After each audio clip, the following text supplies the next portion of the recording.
Welcome to the Godly Playroom. It's so good to have you back with us again. It seems like such a long time for us getting ready. As you can see, we have almost finished with the time of the color purple, and we are about to enter into the mystery that is Easter. This week we move into Holy Week, the time where we tell some of those stories of the last week of Jesus' life. So as that clock has moved around and we are almost entering into that season of Easter, today's story is a story about Holy Week. But let's take a moment to get ourselves settled and ready. My name is Ruth Womack, and it's my privilege to be in this room to share some of the stories that have provided hope and comfort and challenge to the people of God for generations. Whether this is your first time in the Godly Playroom or one of many times, we hope you come close to God in our time together. You might like to get a candle so that you can light a candle as a reminder of the holy presence. You might like to find some materials for your art response. You might like to find something to have for snack. Or you might like to just curl up with a cup of your favorite beverage, your favorite blanket, or something cuddly, and just settle into this time together.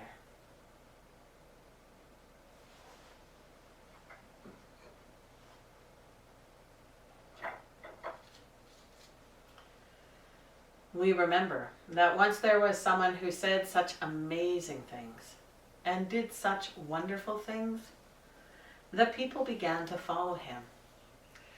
And the more they followed him, the more they wondered who he was. So one time they just had to ask, "Who are you?" And one time when they asked him that question, he said, "I'm the light."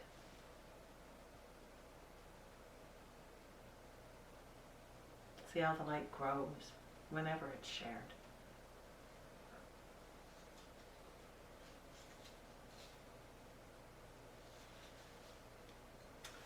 I'm going to put the candle back on the shelf so we have room to tell this story. It is a huge story. I have troubles carrying it by myself. So if you're ever in the Godly Playroom and want to work with this story, make sure to ask for help. It is a Godly Play story, and it is copyright protected and used with permission. So, I wonder what you need to be ready today.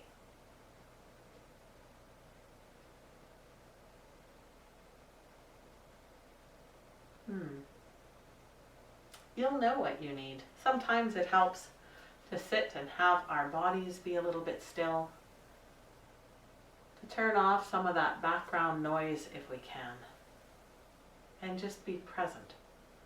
Sometimes our breathing helps us settle into that presence. So to take a deep breath in through the nose and out through the mouth. You might choose to do a few more of those deep breaths. Even a smile helps to soften our facial muscles.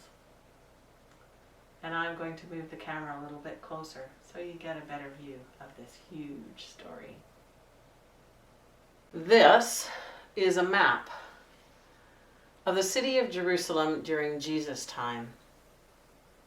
It was already a very old city by then. It's over, nobody knows for sure when it was built, but it's over 3,000 years old now. And it's still a place of pilgrimage for Jews and Christians and Muslims. About 1,000 years before Jesus was born, King David took the city from the Jebusite people and made it his own. His son, King Solomon, built the first temple there. That temple was burnt by the Babylonians. They took many of the people of Jerusalem into exile. When the people began to come back, they rebuilt the temple. And it was rebuilt and expanded again around the time that Jesus was born. Here are the city walls.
Here is the Temple Mount.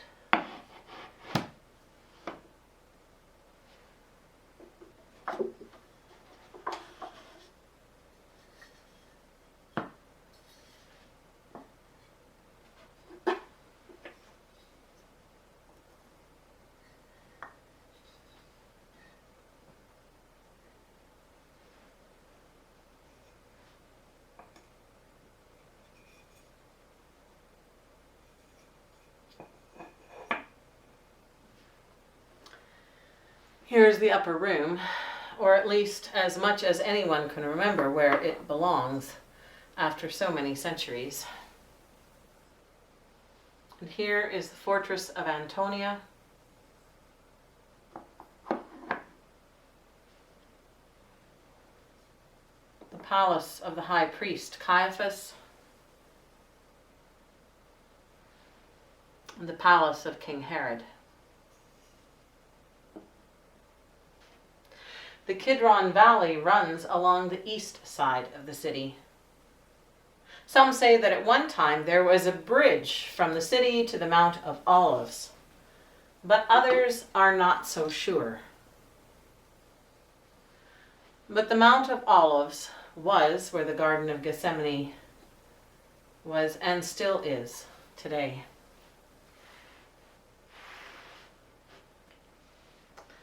And here is Golgotha, the place of the skull, where Jesus died on a cross.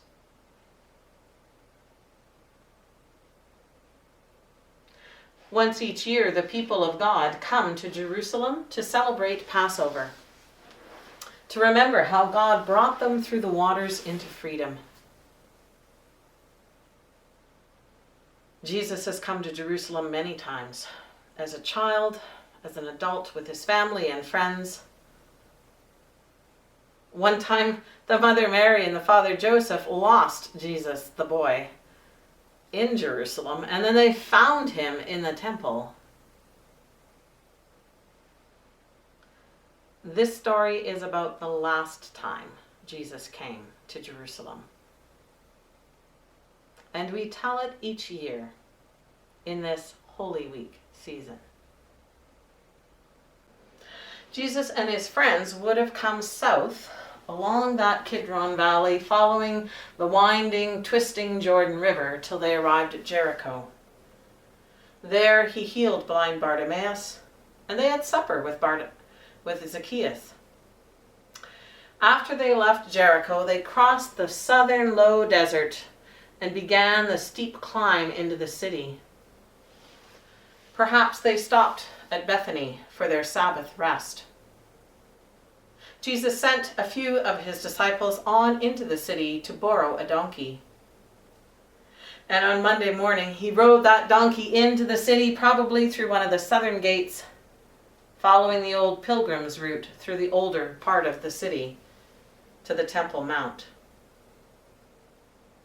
Some people noticed and wondered if he was the Messiah.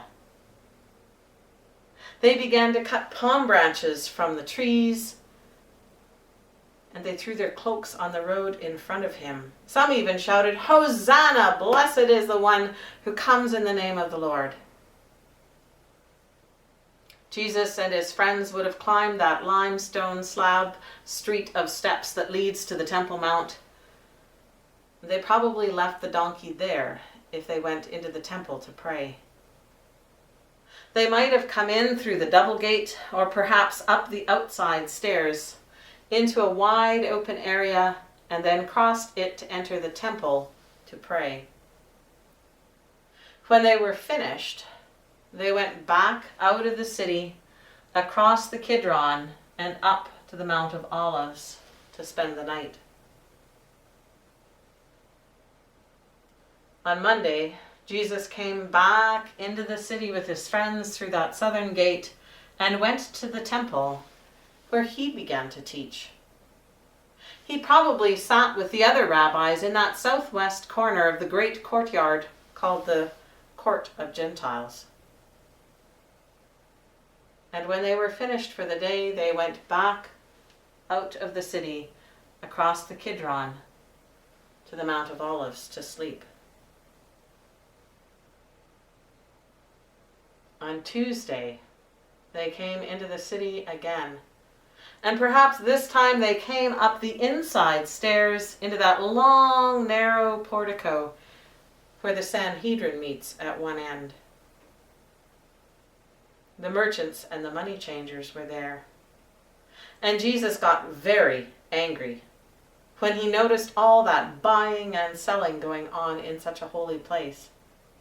He turned over the tables of the money changers, and he upset the cages with the birds and the little animals used for sacrifice. He called on the people to keep the temple as a place of prayer. The temple guard began to watch him more carefully. They noticed how the crowds gathering around him were growing. That night, Jesus and his friends left the city to cross the Kidron, perhaps past the Mount of Olives to Bethany to spend the night. People watched them go and began to whisper about the legend of how the Messiah was to come down to the Mount of Olives and bring an army of angels to drive away the Roman soldiers. On Wednesday, the crowds grew even larger, and the temple guard were worried. They began to look for a way to arrest Jesus.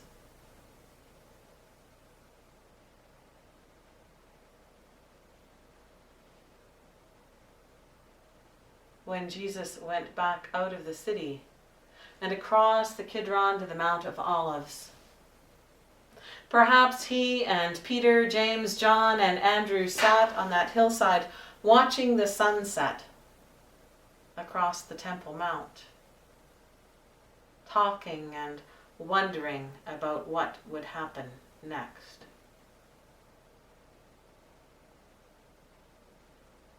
On Thursday, the temple guards decided to arrest Jesus, but he was nowhere to be found. He sent a few of his disciples into the city. They had asked him where he wanted to keep Passover, and he told them to watch for a man carrying a water jar who would show them. And so later that night, Jesus and his friends came through the darkened streets to the appointed house, and they crept up the stairs to the upper room, where they shared their Last Supper together. After they had eaten everything that they wanted, Jesus took the bread, and he blessed it, and he broke it, and he shared it with them. And he also took a cup of the fruit of the vine, and he poured it out for them after giving thanks, and shared it with them. And he said something like, "Whenever you share the bread and the cup like this, I'll be there." They did not understand, but they did not forget. Jesus also told them to love one another. And he showed them how to care for one another by washing their feet. After this had happened, Judas got up and left. The others sang a hymn, and then they too went back across the Kidron to the Mount of Olives. It was even later by now, and very dark. You could hardly see the lights of the city across the way. Jesus went to the Garden of Gethsemane. He wanted to pray. His disciples fell asleep. When Jesus came back to where they were, the temple guard appeared out of the shadows, and they arrested Jesus. Judas was with them and showed them the way to Jesus. They arrested him and they dragged him off into the night, and Jesus' friends fled into the shadows.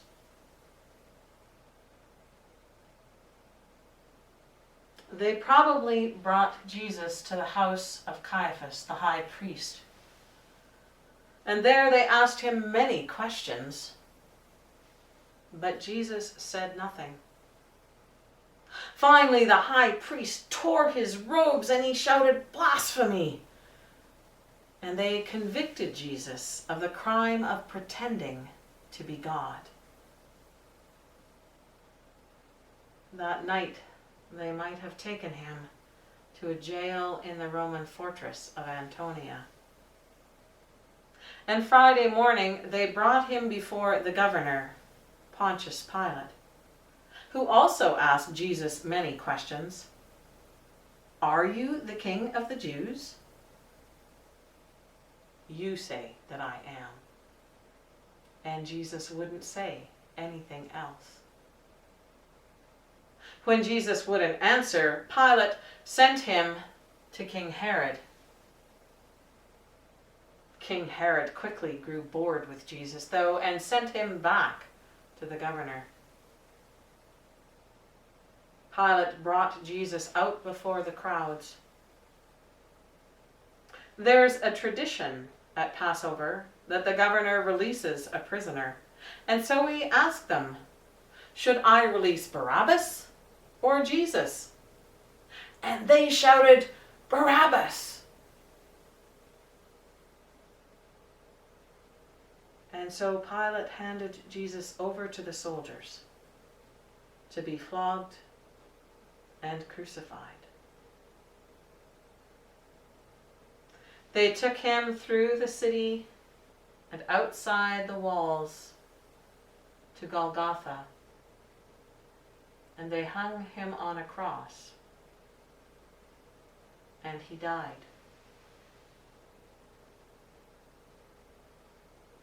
Some people still follow that route to be close to Jesus and to pray. They start at a school near where the fortress of Antonia used to be, and they follow the Via Dolorosa, the Street of Sadness, to the Church of the Holy Sepulchre.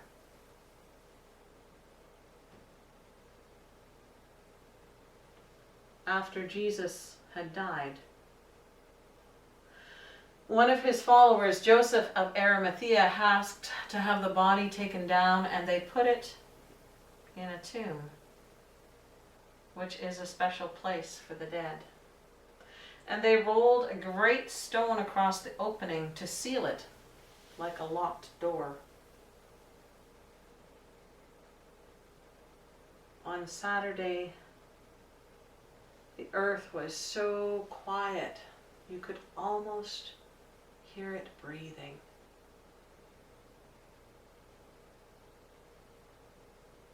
And on Sunday, it was the women, Mary Magdalene and some of the others, who had the courage to go to the tomb. They wanted to be close to Jesus, even though it was very sad. But when they got there, the stone had been rolled away, and the tomb was empty. Jesus had died, but somehow he was still with them, just as he is with us today. And that changes everything.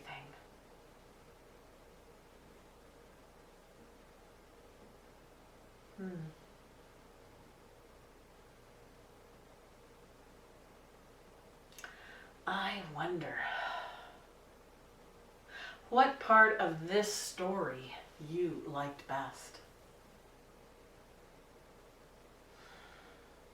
It's such a big story.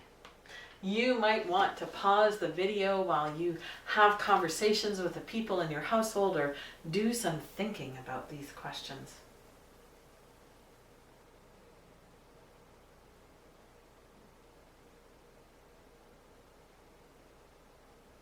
I wonder what the most important part of this story is.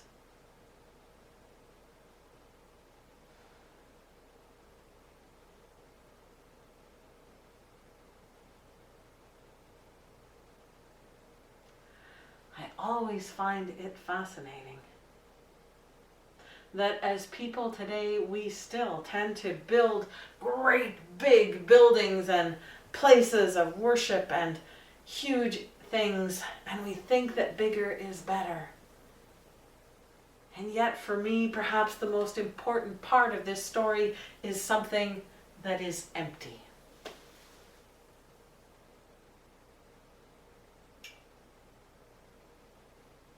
Or perhaps the power that rolled away that stone.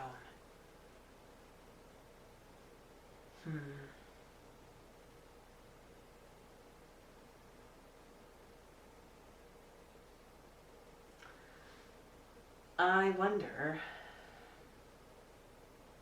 if there's any part of this story we could leave out and still have all the story that we need.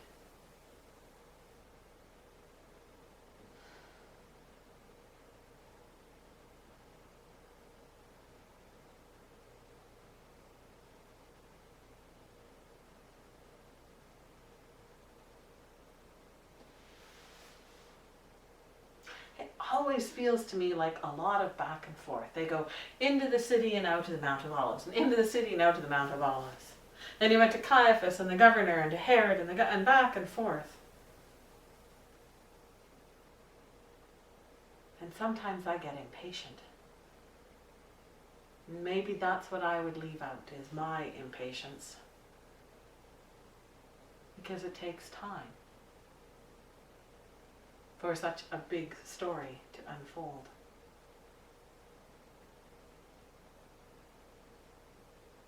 It takes time for us to get ready to enter into such a great mystery that is Easter.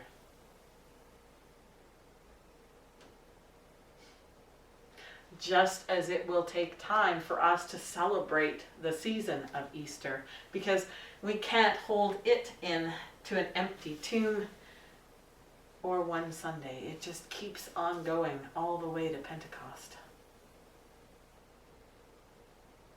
But that part of the story is a long way off for Jesus' followers in this week.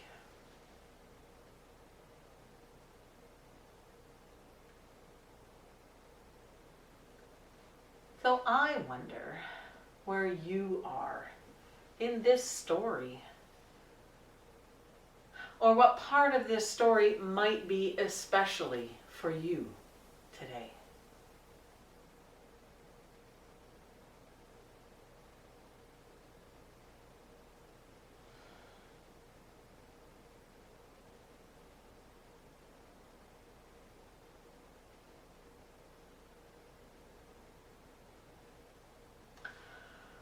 I'd like to be in the garden.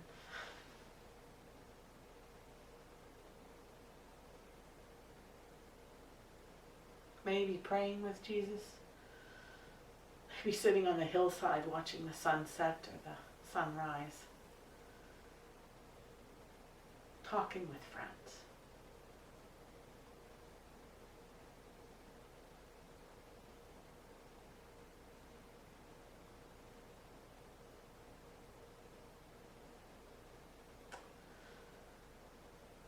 I wonder what else your community of faith might be doing as part of Holy Week.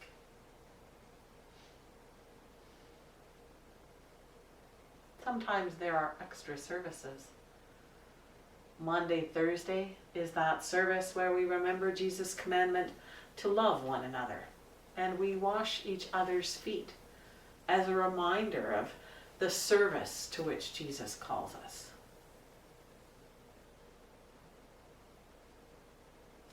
Good Friday services are those times when we hear again the story of the trials and the crucifixion.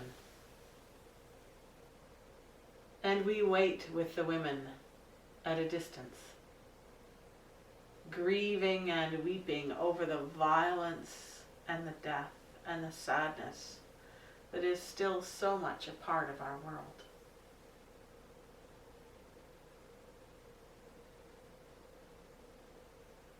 It's an odd name to call it Good Friday. It's a bit of a language shift down through the centuries from God's Friday to Good Friday.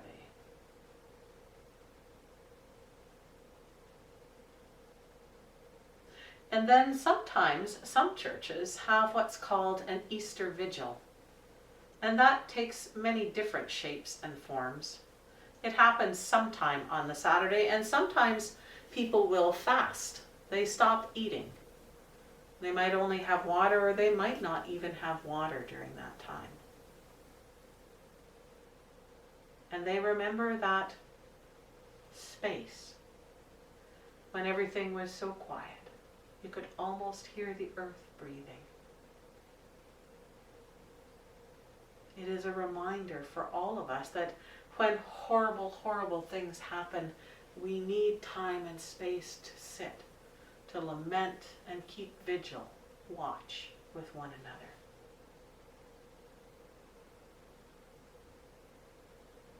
And then everything changes. And sometimes that happens early Easter morning with outdoor services, and sometimes it happens with a breakfast or a brunch together. And then with the sound of trumpets and the story of the women coming to the tomb, wondering how on earth will they roll away the stone to discover God has already been there.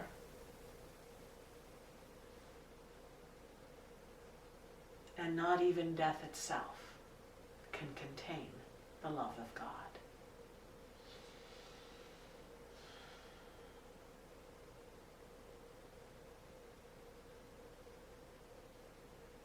I wonder how you will remember this story, or what you might do to mark Holy Week.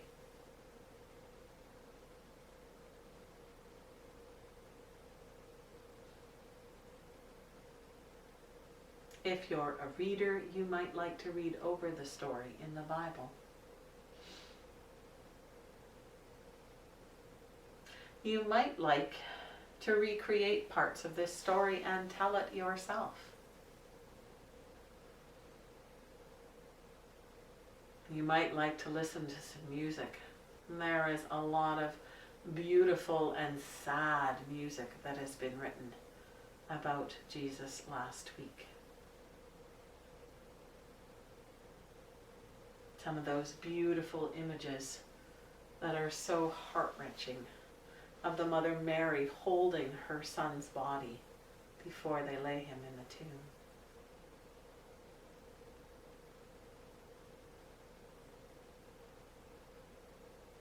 A lot of people would like to just leave out Good Friday, to leave out all of this sadness and hurt.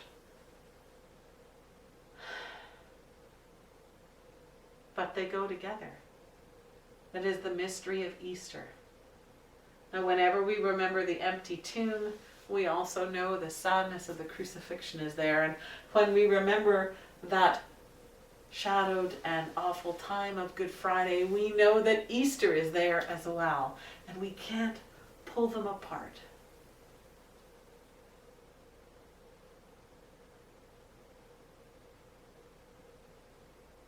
However this week unfolds for you, wherever you find yourself in this story, I hope you trust that God is already there and will find a way to roll the stone away and invite you back into life in all its abundance.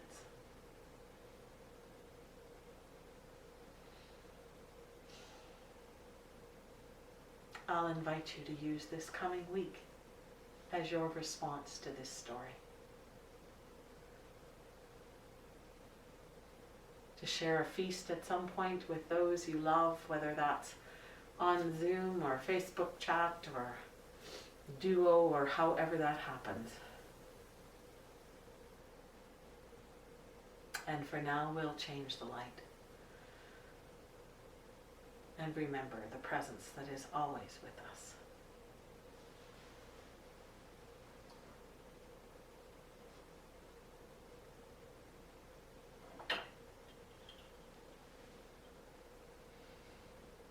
So watch what happens when I change the light. As we enter into the season of Easter, where everything changes.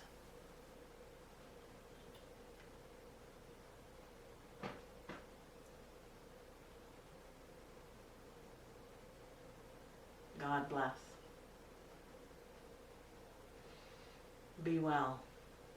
Look after one another until we meet again.